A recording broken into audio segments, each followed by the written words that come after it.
Banyak sekali orang yang jadi jutawan, yang jadi miliarder gara-gara koran.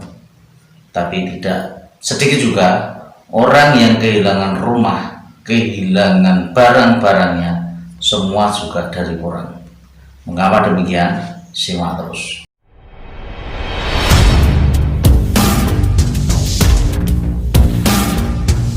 Assalamualaikum warahmatullahi wabarakatuh.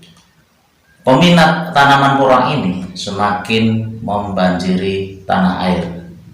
Hampir saya perkirakan 30 kali lipat jumlah petani porang yang baru yang muncul pada tahun ini.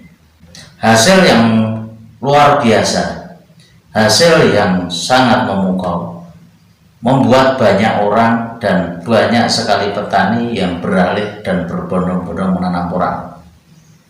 Tapi tidak sedikit juga dari mereka yang kehilangan rumah, kehilangan harta bendanya gara-gara tanaman ini. Karena minimnya pengetahuan ataupun tergiur dengan keuntungan yang cepat, yang serba instan, akhirnya tanaman mereka gagal, tanaman mereka tidak tumbuh karena banyak tertipu di masalah pembenihan, banyak tidak tumbuh karena minimnya pengetahuan tentang tanaman porang. Ini membuat beberapa orang juga bisa stres, bisa gila, bisa kehilangan apa yang dia miliki. Tidak sedikit cerita tentang hal kayak gitu kita dengar yang di sini. Nah, oleh karena itu, untuk teman-teman yang mau belajar menanam porang, sebaiknya coba dikenali dulu benar-benar tanaman ini. Kegagalan mereka banyak yang berasal dari pertama kali, yakni faktor masalah bibit. Masalah bibit ini saat ini lagi tren naiknya bibit yang kemungkinan pada waktu ini hampir 2 kali lipat dari bibit yang dijual tahun kemarin. Ini perlu sangat hati-hati karena banyak sekali yang menjual bibit secara online. Di situ untuk bibitnya saya kurang tahu, ya, karena pada waktu dorman, ya, pada waktu dorman itu pada bulan 4 sampai bulan 5 tahun kemarin sampai dengan bulan 12 itu harusnya bibit sudah habis ditanam. Jadi kalau ada penawaran bibit-bibit di luar itu, yang perlu ditanyakan bibit itu dari mana. Karena apa? Apakah kemungkinan dari bibit itu bisa disimpan? Kemungkinannya itu kecil, karena berarti orang-orang itu ialah yang belum mengenal siklusnya porang. Kenapa demikian? Kalau pada waktu mau menjelang musim hujan, secara otomatis alami sekali bibit-bibit itu pasti tumbuh dengan sendirinya. Bisa nggak? Bisa. Kalau seandainya itu tidak tumbuh pada waktu musim siklus, perlu dicurigai itu bibit berarti kualitasnya tidak baik. Dan ini sangat lucu sekali kalau saat itu musim-musim itu ada yang jual bibit sampai sekarang ini yang berwujud masih umbi atau masih katak. Seandainya bulan ini di bulan 3 ada yang jual katak, ada kemungkinan berarti kalau menjual ialah katak baru dipanen. Itu bisa saja pada saat ini sudah tanaman yang tunas pertama dorman katanya sudah keluar, bisa saja berarti ini ialah umbi muda yang akan bisa tumbuh pada waktu menjelang musim hujan beberapa bulan yang akan datang.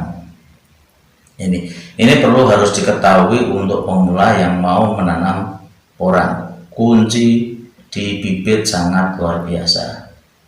Makanya banyak orang menyarankan kenapa pemula itu harus menanam dari katak, karena di katak itu pun sudah permainannya luar biasa. Banyak sekali yang pengen memanfaatkan, mencari keuntungan untuk dirinya pribadi masalah umbi dari hasil bibit dari katak. Tidak menutup kemungkinan juga banyak orang-orang yang tergiur untuk menanam dari umbi, ya, karena dari umbi ini diharapkan 1 tahun ditanam sudah panen sebagai untuk produksi.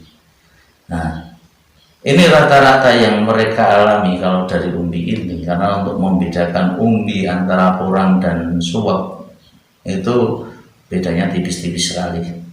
Banyak di antara mereka yang ditanam ternyata umbinya busuk. Ya, umbi busuk itu diperoleh karena apa? Karena umbinya belum tua. Akhirnya ditanam busuk. Itu ada lebih sulit menanam daripada tanam katak, ya, permasalahan pertama itu. Yang kedua, permasalahan pembibitan dari umbi ini banyak sekali orang-orang yang tertipu. Bukan umbi porang tapi umbi suwak, umbi iles-iles mereka masukkan di situ. Nah, kita kalau nggak jeli, tidak teliti, belum pernah bermain porang, biasanya banyak yang ketipu di situ. Jangankan yang pemula, yang pemain lama pun banyak yang tertipu di situ. Ini perlu hati-hati, perlu tanggung jawab daripada penjual. Makanya saya sarankan sekali kalau ingin membeli bibit, ya, kalau bisa datanglah ke petani langsung, lihat tanamannya. Karena banyak yang mereka mengirim umbi, mengirim katak itu sebagai bibit, mereka masukin ke karung. Nah, resiko di karung sendiri itu sangat banyak. Makanya dulu saya katakan banyak sekali benturan, banyak sekali yang lecet. Istilahnya kalau umbi itu sudah gagar otak.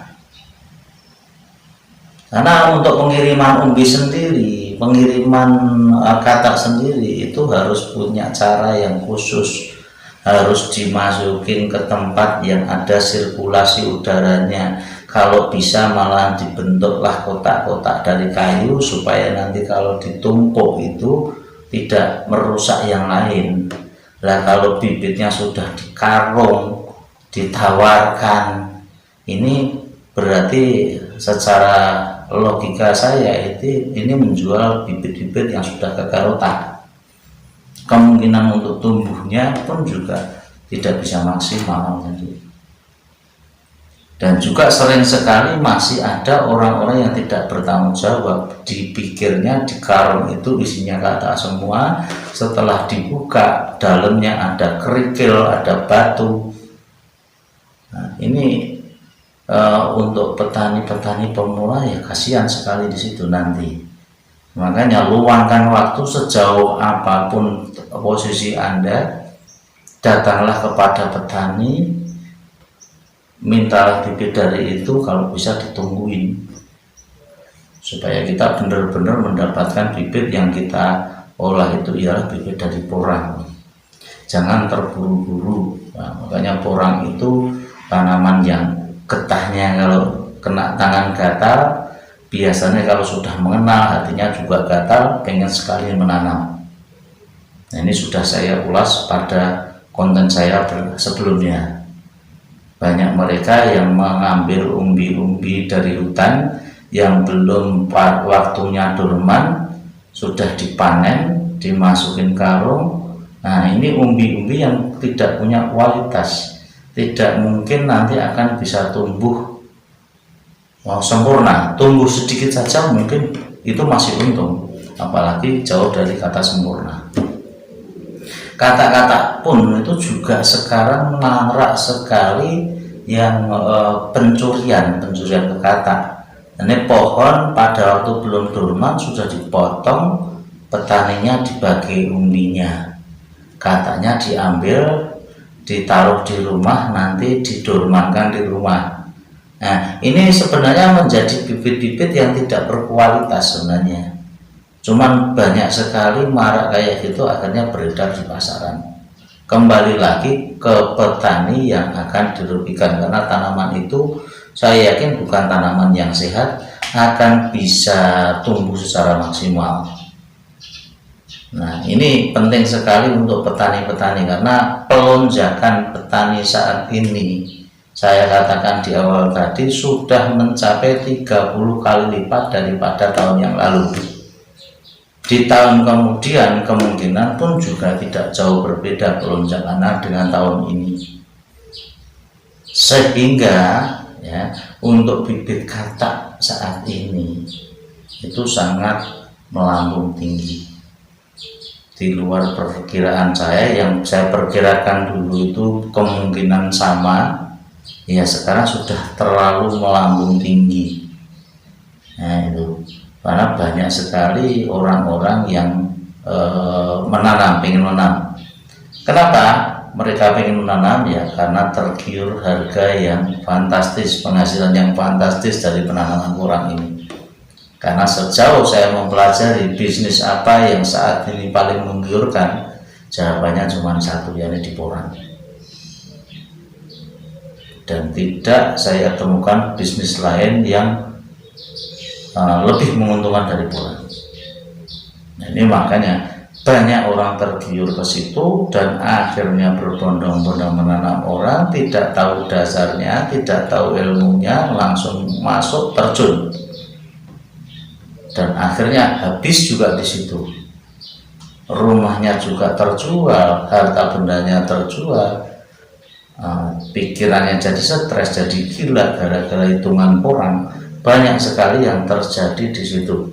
Ya, untuk petani juga saya harapkan hati-hati. Banyak orang juga membuat konten tentang porang ini, kepentingannya ialah hanya untuk membuat konten, sehingga yang diungkapkan sudah tidak masuk akal. Nanam dari biji katak segini satu musim bisa jadi 2 kilo. Ya itu harus dipikir. Mereka berarti belum pernah nanam. Kalau sudah menanam ya pasti tahu hasil dari katak itu mungkin estimasinya setengah kilo. Ya, kalau pupuknya bagus dan maksimal bisa saja mencapai 1 kilo. Untuk mencapai 2 kilo itu kalau di pupuknya pupuk semen ya bisa dipasi pupuk semen dan air, nanti templok-temploknya itu ditimbang sudah jadi 2 kilo. Nggak usah pakai pupuk yang lain. Karena apa? Porang itu amat sederhana sebenarnya. Anda tanam pun ya pasti tumbuh. Pasti tumbuh kalau bibitnya baik.